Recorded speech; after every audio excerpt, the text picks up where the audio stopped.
অনেক কাছ থেকে নিজের ছোটোবেলাটা দেখতে পাওয়া অনেক ভাগ্যের ব্যাপার, তাই না? এই যে আমার মামুনিটা এখানে ঈদের জামা পরে বসে আছে, আর সবাই বলে সে নাকি আমার মতো দেখতে হয়েছে। ছোটোবেলায় ঈদের জামা পেলে আমিও অনেক খুশি হতাম আর বারবার বের করতাম আর দেখতাম। তো আমার মতো কোন কোন আপুরা এই কাজটা করতেন অবশ্যই কমেন্ট করে বলবেন।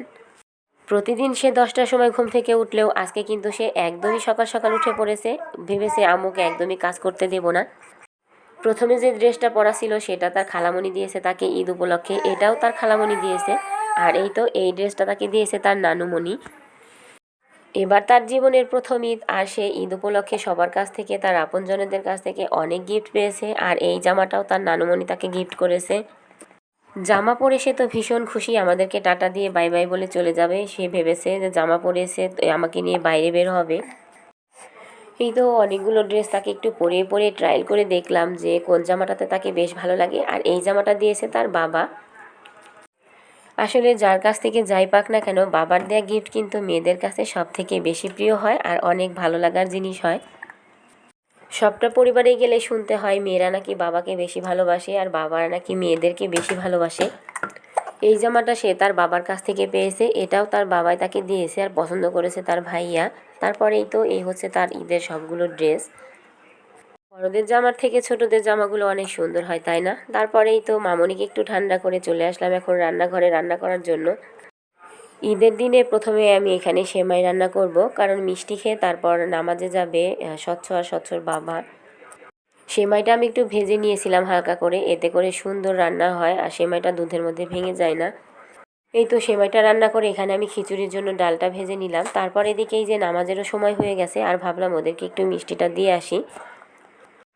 আমাদের এখানে নামাজটা খুব তাড়াতাড়ি শুরু হয়, ঈদের নামাজ, সেজন্য এই যে মিষ্টি মুখ করে ওরা ঈদের নামাজে চলে যাবে। আমার বাবাটা এখানে সকাল সকাল ঘুম থেকে উঠে গোসল করে তারপরে এই যে নামাজে যাওয়ার জন্য রেডি হয়ে গেল।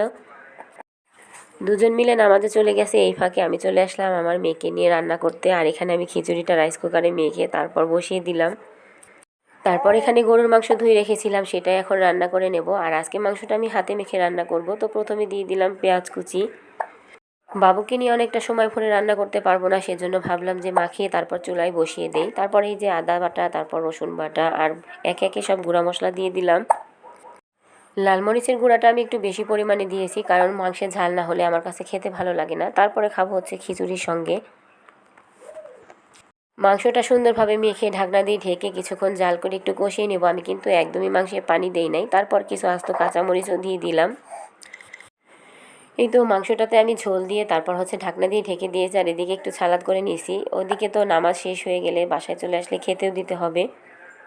এখানে আমি একটু টমেটো আর শসা দিয়ে একটু সালাদ করে নিতেছিলাম আর লেবু দিয়ে। আর আমার হাতের এই সালাদটা খেতে আমাদের বাসায় আমার ছেলে, আমার হাজবেন্ড সবাই অনেক পছন্দ করে। খুশির দিনে পরিবারের সবার জন্য ভালো মন্দ কোনো কিছু রান্না করে খাওয়াতে পারলে কিন্তু নিজের কাছে অনেক ভালো লাগে।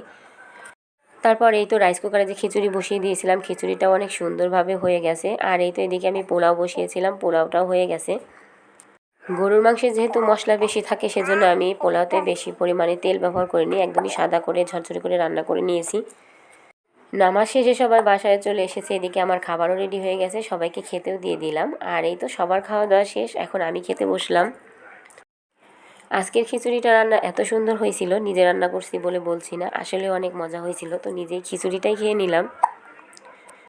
গরম গরম খিচুড়ির সঙ্গে তারপর হচ্ছে গরম গরম গরুর মাংস, আর তার সঙ্গে টমেটো আর শসার সালাদ, এই হচ্ছে সকালের খাবার। সকাল সকাল অনেক মজার একটা খাবার খেয়ে নিলাম। আর এখন চলেন আপনাদের সঙ্গে শেয়ার করি আমার ঈদের জামা। এটা হচ্ছে আমার ঈদের ড্রেস, আর এই ড্রেসটা আমাকে পছন্দ করে দিয়েছে আমার হাজব্যান্ড। আসলে বরাবরই ও কিছু না কিছু আমার জন্য ঈদে নিয়ে আসে নিজে নিজেই। এই তো জামাটা আমি বের করে নিলাম, কারণ খাওয়া দাওয়া হয়ে গেছে, কাজকর্মগুলো করে নিয়েছি। তারপর এখন হচ্ছে রেডি হব। আর এই সুন্দর কিউট এই ক্যাপটা নিয়ে এসেছিল স্বচ্ছবাবু ওর আপুর জন্য। এদিকে রেডি হয়ে গেছি, আর এখন যাব হাজব্যান্ডের কাছ থেকে সালামি নিতে। আসলে সালামি যেভাবে নিতে হয় সুন্দর করে সেজে গুজে, ঈদ তো বছরে একবারই আসে, তাই না? আর সালামিটাও এই যে পেয়ে গেলাম 1000 টাকা। আর এই তো একটা সালাম করেই পেয়ে গেছি, এটাতেই কিন্তু আমি অনেক খুশি। আমার হাজব্যান্ড ভিডিও করা একদমই পছন্দ করে না, তো সালাম করার সময় উনি ভিডিও একদমই পছন্দ করে না দেখে করি নাই। মা আর মেয়ে মিলে সালামি নিয়ে তারপর চলে এসেছিলাম একটু ছাদে, আর ছাদে এসেছিলাম বাবুর কিছু ছবি তোলার জন্য। আর বাবু তো ছাদে এসে ভীষণ খুশি। এই তো অনেকক্ষণ ছাদে মা আর মেয়ে মিলে ছবি তুললাম, ঘোরাঘুরি করলাম, তারপরে যে বাসায় চলে এসেছি। আর এই তো আমার ছেলে বলছিল সবাই মিলে ঘুরতে যাব। আমরা এখানে রেডি হয়ে বসেছিলাম আর ওনারা দুইজনেই মিলে রেডি হচ্ছেন। আর এই যে আমার বাবাটা রেডি হয়ে চলে এসেছে। সবাই আমার বাবা এবং আমার মাটার জন্য মাশাল্লাহ বলে যাবেন, আর সবাই অনেক দোয়া করবেন। আর এই তো এখানে সে বলছিল তার ছবি তোলার জন্য।